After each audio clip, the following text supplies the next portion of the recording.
tardes, es la 1 de la tarde. Bueno, antes que nada, mi más cordial bienvenida a todos los asistentes a esta presentación de los resultados de bolsas y mercados españoles. También los resultados del ejercicio ya ponen de manifiesto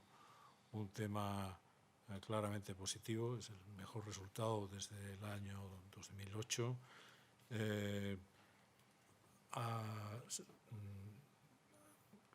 Se han conseguido esos resultados, aun cuando en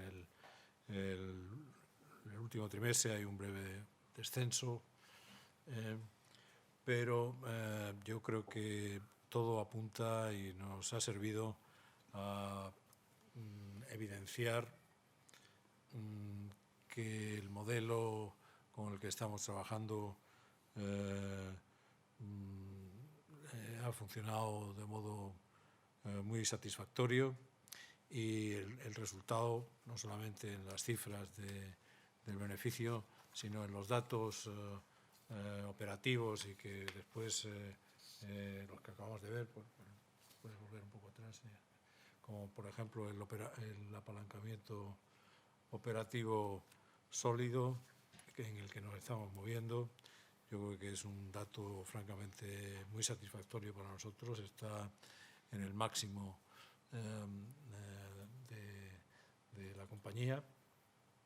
Y luego los ratios en los que nos movemos comparándonos con el sector, pues son también francamente destacados, ¿no? No solamente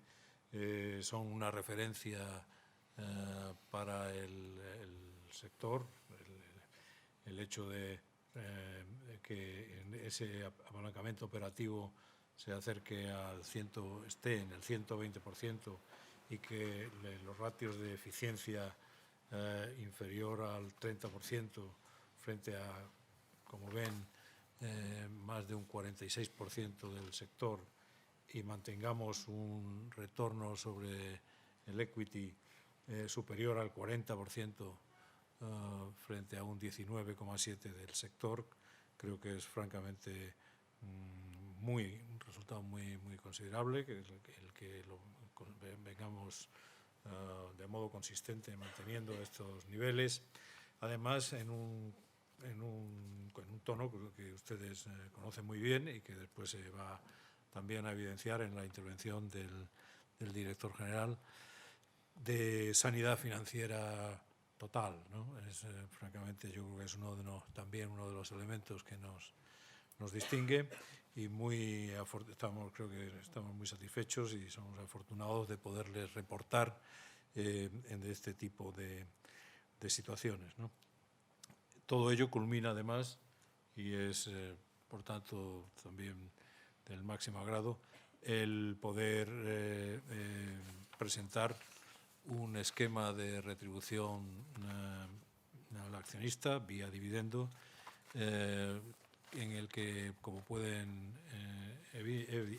ver, se evidencia que el Consejo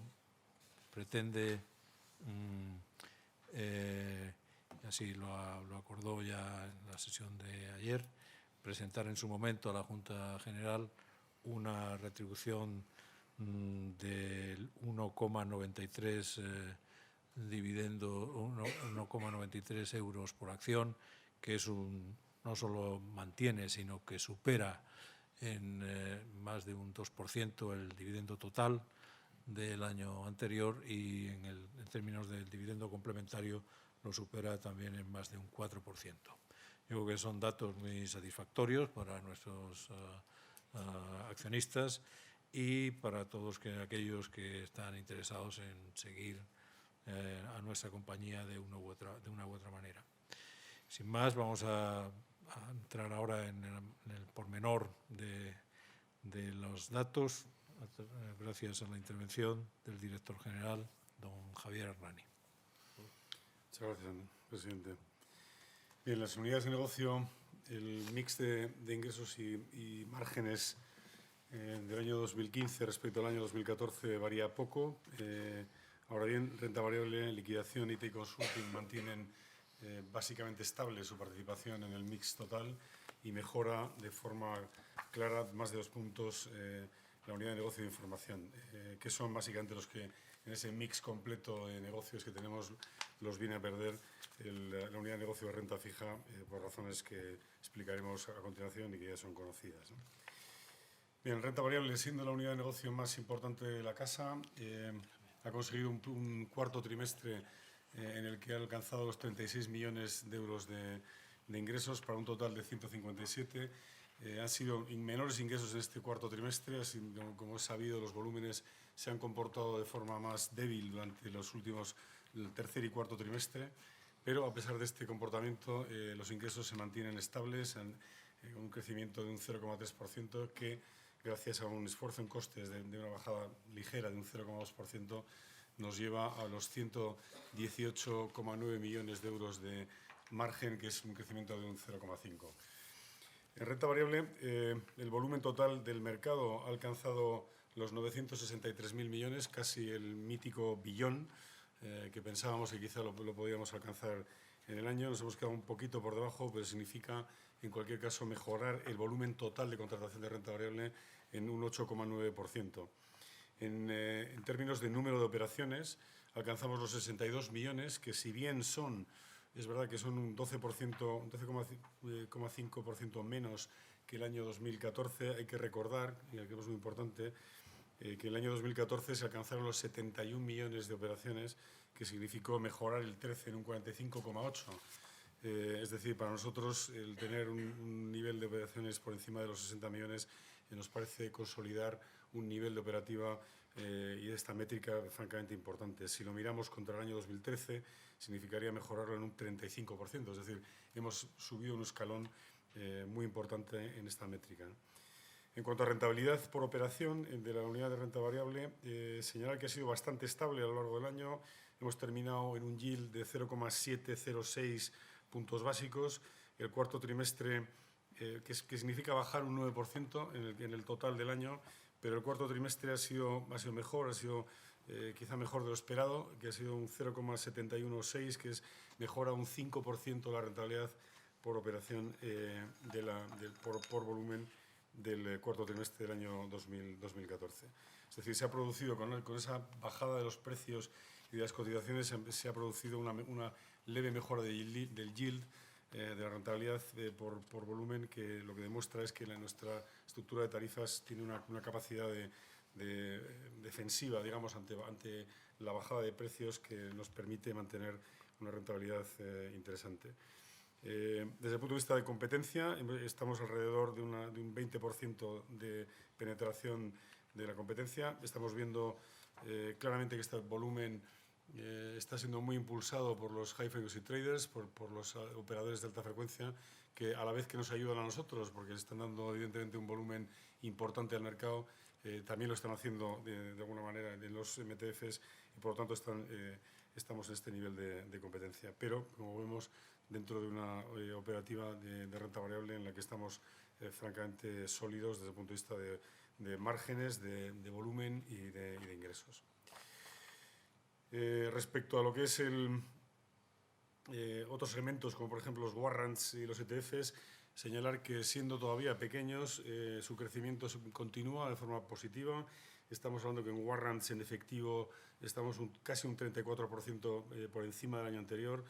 casi un 20% por encima de negociaciones. De la misma manera que los ETFs en efectivos es más de un 28%, más de un 50% de negociaciones. Los ETFs han llegado a los 1.773 millones de patrimonio, que crece en un 5%, y por tanto estamos también en esos segmentos más pequeños, pero de futuro, con crecimientos muy interesantes. Y en la parte de renta variable referida al listing, es claramente uno de los elementos más potentes de este mercado, que el señor presidente abundará sobre ello al final de la presentación. Simplemente por recalcar los datos, superamos los 41.000 millones de entradas de capital en renta variable en este mercado, de los cuales más de 33.000 son ampliaciones de capital y OPVs por encima de los 8.000. Es una cifra espectacular, demuestra claramente el foco de atención que ha tenido este país y de sus compañías durante estos años. Pasamos de los 200.000 millones de entradas de capital desde el 2008, que es una cifra francamente impresionante desde el punto de vista de la capacidad que han tenido las compañías españolas de desapalancarse y, por otro lado, de ser capaces de apelar al ahorro, a la inversión internacional y ser capaces de reestructurar sus equilibrios financieros de manera muy eficaz. Los scrip dividends se han reducido, han bajado un 28%, pero aún así han sido todavía 9.400 millones. Hablábamos al principio del año pasado de que esto sería la tónica normal desde el punto de vista de qué manera iban a entrar los flujos de inversión al mercado, pero aún así hemos tenido un año con una actividad francamente alta, teniendo en cuenta estos factores, ¿no? Las OPVs aumentaron un 49% sobre el año anterior, hasta los 8,1 millones de euros, como decía, miles de millones, y el año pasado se cerró con 7 OPVs en el mercado regulado y 16 nuevas empresas en el MAB, que es un máximo histórico. Es decir, desde el punto de vista de volúmenes, el mercado casi llega al billón de contratación, que es un gran resultado, y desde el punto de vista de capital inflows, de entradas de capital netas en el mercado, pasar de los 41.000 millones es francamente un dato muy sólido y muy interesante. Liquidación y registro ha tenido un trimestre de menores ingresos, también afectada evidentemente por los menores volúmenes que se han producido en el trimestre, un 10,7% menos, aunque en el conjunto del año, gracias a ese primer semestre más potente, se mantiene bajando solamente un 1,7%. Liquidación como concepto de ingresos dentro de esta unidad cierra el año pesando un 47% en el total de los ingresos de la unidad, baja un 1%. Registro, que pesa un 42,3%, baja un 2,5%, básicamente por efecto de la renta fija. Veremos que este efecto de desapalancamiento de la renta fija evidentemente tiene efectos en algunas unidades de negocio. Y el resto de ingresos, servicios, emisoras y entidades adheridas crece un 1% y alcanza una cifra de 8,7 millones de euros que pensamos que es interesante. Aquí hay futuro y es parte de lo que queremos hacer y contaremos al final de la presentación, que es apalancar, intentar mejorar en servicios que se pueden arbitrar desde esta unidad de negocio dedicados a entidades adheridas y emisores. Hablando de proyectos conocidos, como todo el mundo sabe, el proyecto de reforma de la postcontratación que ha tenido un peso en la parte de gastos relevante, que es, como saben, su puesta en producción pasa al 27 de abril. En términos de gastos ha tenido menor relevancia en el último trimestre porque anticipamos en el año 2014 una parte importante de estos gastos y por tanto ha tenido comparativamente con el cuarto trimestre de 2014 un mejor comportamiento. En cuanto a información, que ha sido la unidad de negocio estrella de este año, con un crecimiento de un 17,8% en top line, alcanzando los 38.200.000 euros de facturación, un 4,7% en el trimestre. Demuestra que la apuesta por intentar crear una mayor oferta de producto y un mayor alcance a clientes sigue estando vigente y en territorio positivo. Estamos creciendo en conexiones directas un 25%, creciendo en máximos históricos también en conexiones indirectas, en número de suscriptores, que crece un 7,2%, y, por ejemplo, productos como fin de día ha crecido un 18,5%. Es decir, en general, las métricas de esta unidad de negocio en positivo y claramente operando un crecimiento que ha ayudado claramente a la línea consolidada de ingresos a ese crecimiento del 1% que hemos conseguido. En la unidad de clearing, el trimestre es positivo, con un crecimiento de un 1,2% en ingresos. De nuevo, tiene el mismo efecto que en liquidación y registro en la parte de gastos, ya que en el cuarto trimestre de 2014 fuimos capaces de anticipar el desarrollo de una serie de cosas. El 2015 ha tenido un cuarto trimestre con un menor peso de gastos. Eso hace que el EBITDA crezca en el trimestre un 12%, aunque en el año estamos en un menos 12,8%. Ha tenido un mejor comportamiento de productos relacionados con dividendos, como los futuros IBEX 35 impacto dividendo, que crece en un 35,8%. Es interesante también que el mantenimiento de la posición se ha incrementado en un 25%, trimestre sobre trimestre, y los contratos sobre el IBEX, sobre todo el futuro, sobre el IBEX, que también tendrá su efecto, como veremos ahora, en la unidad de derivados, crece un 6,6%. Clearing, quiero recordar que, puesto que la reforma pasa el 27 de abril, todavía no veremos en los próximos meses el efecto de la reforma desde el punto de vista de los ingresos de liquidación que irán pasando a la unidad de clearing en el momento en que la reforma se ponga en funcionamiento. Todavía, evidentemente, estos números no reflejan este efecto de movimiento de ingresos de una unidad de negocio a la otra. En derivados, drivers parecidos a los que hemos visto en clearing, puesto que, como digo, no hay todavía el efecto de la reforma y de la renta variable aún no se ve en clearing. En derivados, de nuevo, el futuro del IBEX 35 con ese crecimiento del 6,6% nos ha ayudado durante el año, a pesar de que en el trimestre han bajado los ingresos un 14%, en el año baja un 1,9%. El valor nocional de total de los derivados sobre índices crece un 6%, que es una métrica en positiva, y el número total de transacciones ha crecido un 2,3% en el año. El futuro del mini IBEX 35 crece también un 4,8%. Lo que ha ido peor en esta unidad de negocio, evidentemente, han sido los futuros sobre acciones, que ha caído un 23%, y las opciones sobre acciones un 16%. Muy ligado a operativa de bloques, que es muy difícil muchas veces de prever y de anticipar, pero probablemente con un movimiento más random que podría volver en trimestres posteriores. Renta fija, una unidad que claramente está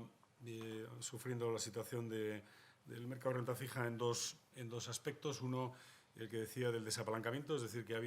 es evidente que esta unidad ha ido perdiendo terreno en la medida que lo ha ganado la entrada de capital en renta variable, lo ha perdido evidentemente también en renta fija. Y la otra situación que tiene un impacto negativo evidentemente en el trading es la situación de tipos de interés cero y negativos en el mercado, que afecta directamente a los volúmenes de contratación. Aún así, en primario de renta fija privada hemos visto un crecimiento de un 8,3%. Da la sensación de que estamos llegando a un suelo, en el sentido de que las compañías emisoras están probablemente alcanzando el nivel de financiación fija ajena que querían alcanzar, y están empezando a renovar sus emisiones anteriores o a hacer nuevas emisiones, de forma que nuestros volúmenes han crecido en el año un 8,3%. En renta fija tenemos esperanzas en el futuro, como es sabido. La implementación de las normas de transparencia que vienen dentro del paquete MiFID-MiFIR,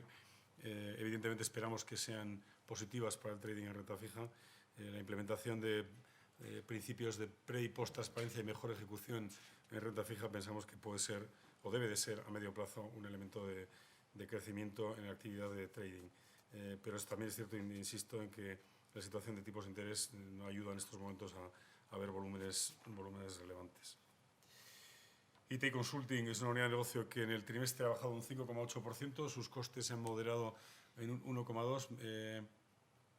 cae en márgenes un 12%, pero a nivel anual se mantiene mejor, está en un 2,6% de caída en ingresos,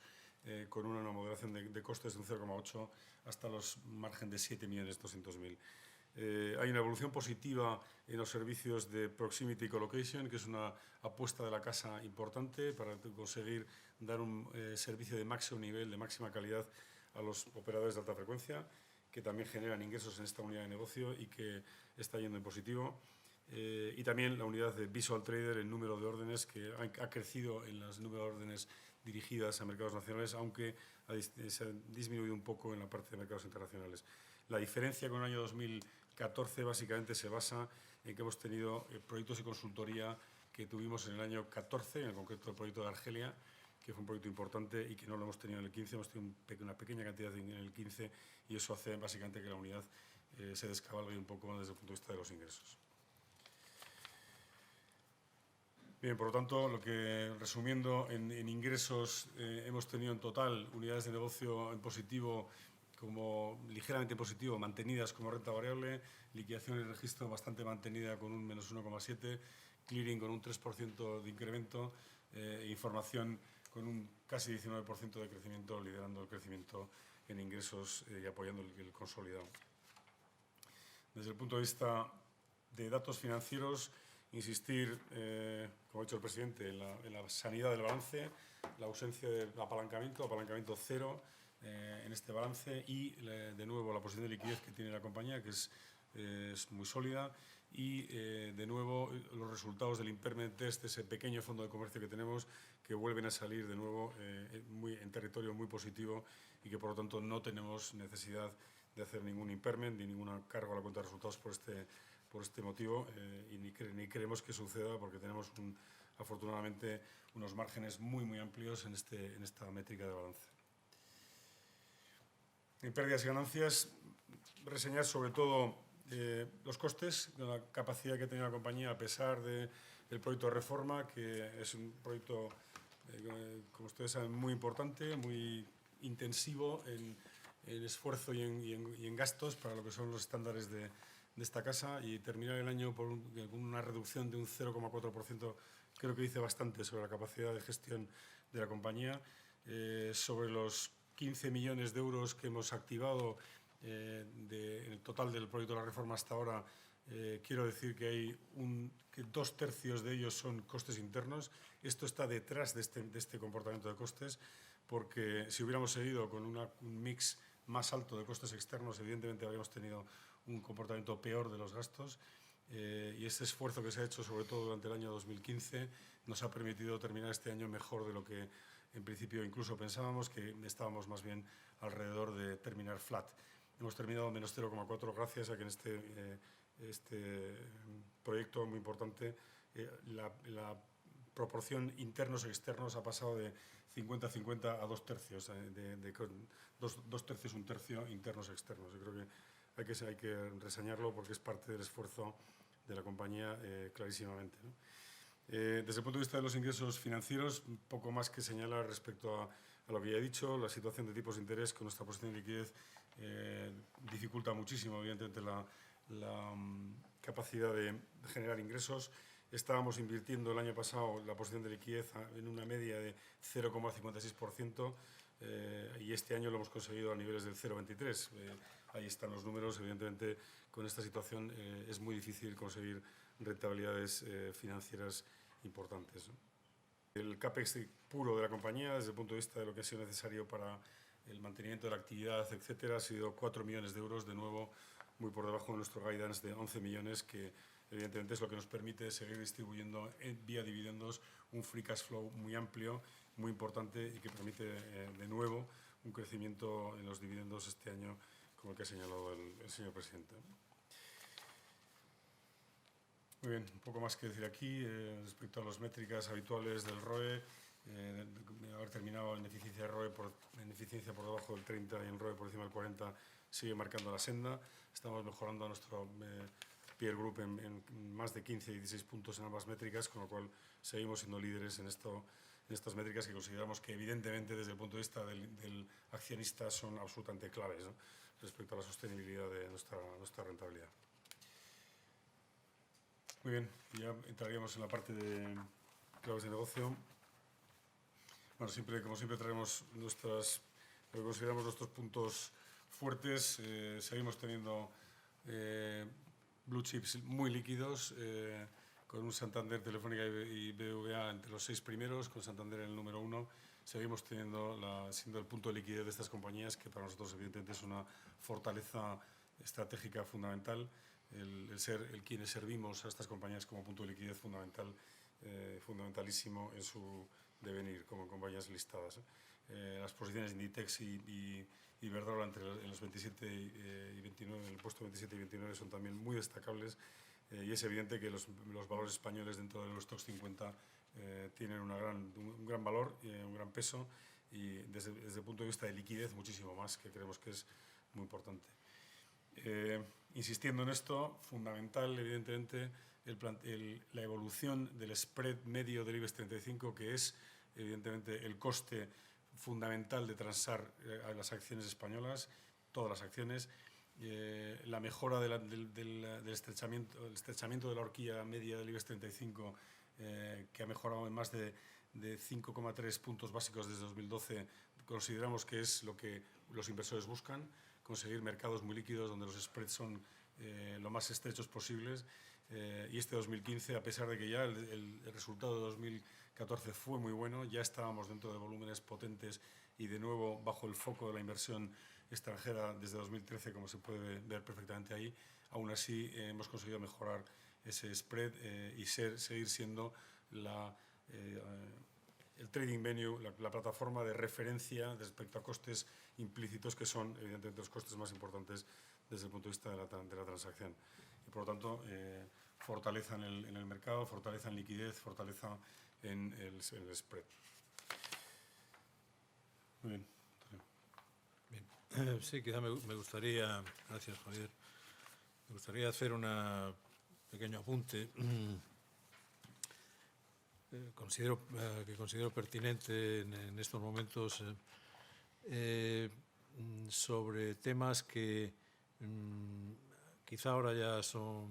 han generalizado en su difusión y en su conocimiento. De luego nosotros lo hemos venido, y yo personalmente,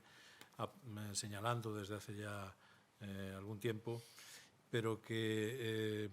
quizá la evidencia de este tema y las implicaciones que puede tener para nuestra actividad y la actividad de algunos de los mercados es más significativa, me atrevería a decir, como consecuencia de la crisis en la que nos hemos visto envueltos, en particular en su manifestación financiera, ¿no? El tema deriva de la percepción de la situación estructural de la financiación, que como estamos viendo aquí en un pequeño tema sobre Europa, Estados Unidos y Asia, hay la financiación no bancaria, en la que se incluye naturalmente la financiación facilitada vía los mercados en los que nosotros operamos, pues en el caso europeo es francamente muy inferior, como se ve, a la financiación bancaria, y precisamente en un modo prácticamente espejo contradictorio de lo que sucede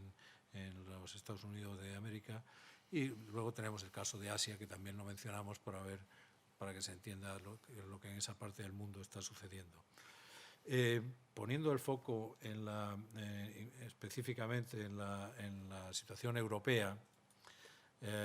país por país, o con los principales países, la verdad es que es sorprendente que durante tanto tiempo se haya mantenido este esquema de escaso recurso, por así decirlo, a la financiación alternativa a la financiación bancaria. Eso tiene, pues, como todo el mundo sabe, razones culturales, de eficiencia de los sistemas bancarios, etcétera. Pero yo creo que la crisis ha puesto de manifiesto, está siendo claramente reconocido que tanto en su origen como en las digamos alternativas de mejorar la situación a las que nos enfrentamos, está el reconocimiento de un excesivo nivel de deuda, tanto pública como privada, y apalancamiento también público y privado, ¿no? Yo creo que eso es francamente curioso, que haya permanecido, por así decirlo, no siendo reconocido durante tanto tiempo, como se puede ver en el cuadro. Estamos hablando no ya de los últimos años de la reciente crisis, sino desde épocas ya muy anteriores. Bueno, yo creo que esto, insisto, por razones evidentes de lo que está sucediendo en los temas regulatorios, en sectores como el bancario, y por elementos culturales claros que van en la búsqueda de la mejora de la financiación de las compañías, abre de hecho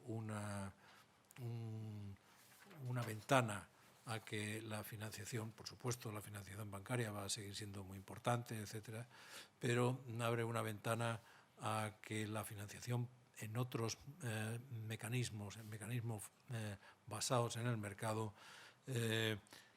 tengan mayor relevancia y que contribuyan a un esquema, me atrevería a decir, más ortodoxo en la financiación de las compañías. Es decir, como nosotros venimos insistiendo desde hace mucho tiempo, la búsqueda de más capital, menos deuda, probablemente es una expresión adecuada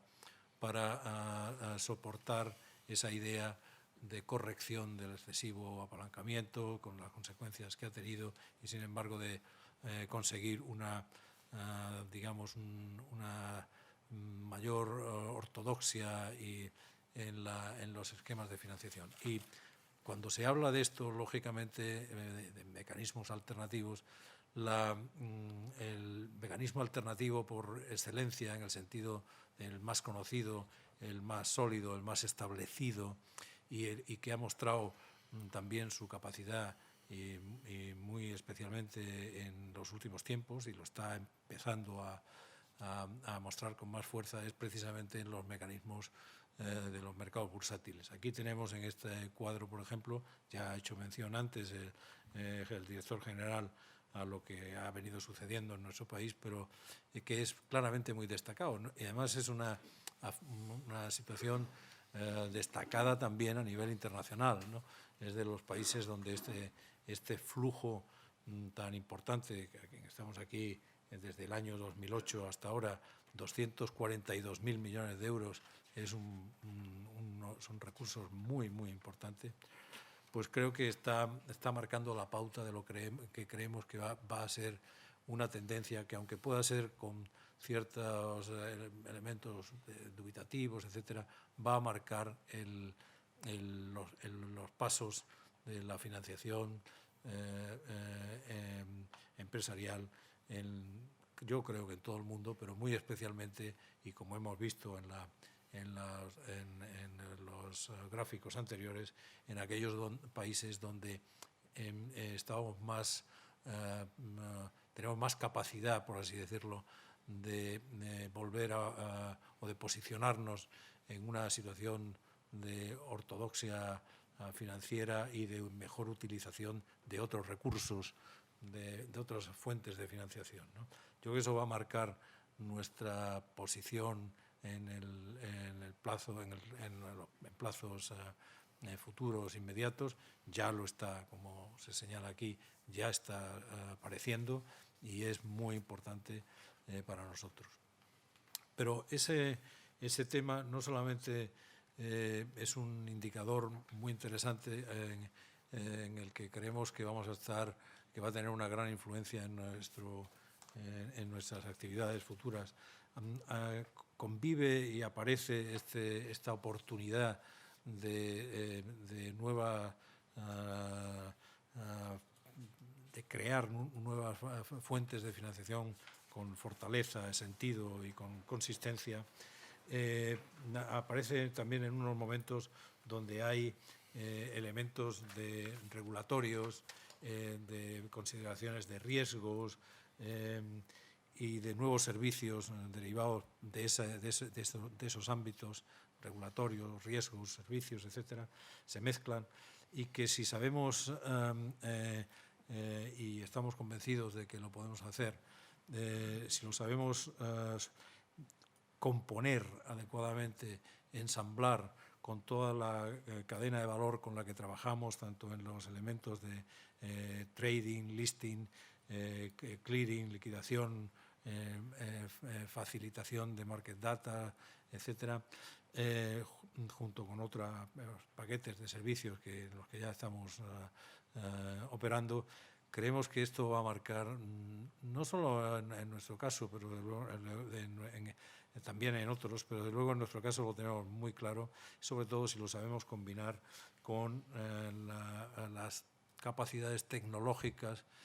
que creo que se están abriendo, que creo que sabremos entender y que sabremos explotar, ¿no? En más capital, menos deuda, nos van a ayudar a fortalecer las oportunidades en las que facilitamos la financiación a las empresas que están en el mercado, y a toda nuestra cadena de valor la vamos a poder enriquecer con elementos que están ligados a las tendencias evidentes de exigencias regulatorias, de comprensión, análisis y facilitación y facilitar los elementos también de análisis de los riesgos implícitos en los mercados, y todo eso creemos que hay que hacerlo en un ámbito, en un baño, me atrevería a decir, tecnológico, del que creo que estamos capacitados para enfrentar. Así que lo quería simplemente hacer ese apunte, porque yo creo que va a ser un tema muy importante en el futuro y se irá materializando naturalmente en productos y servicios, que es al final lo relevante, ¿no? Y sin más, pues creo que estamos en condiciones, parece, ¿no?, de atender a las preguntas que se nos quieran dirigir. Creo que lo habitual es empezar por las personas que están presentes en la sala, si quieren dirigirnos alguna pregunta, y después atenderemos las que han sido dirigidas por otros medios, ¿no? Muchas gracias.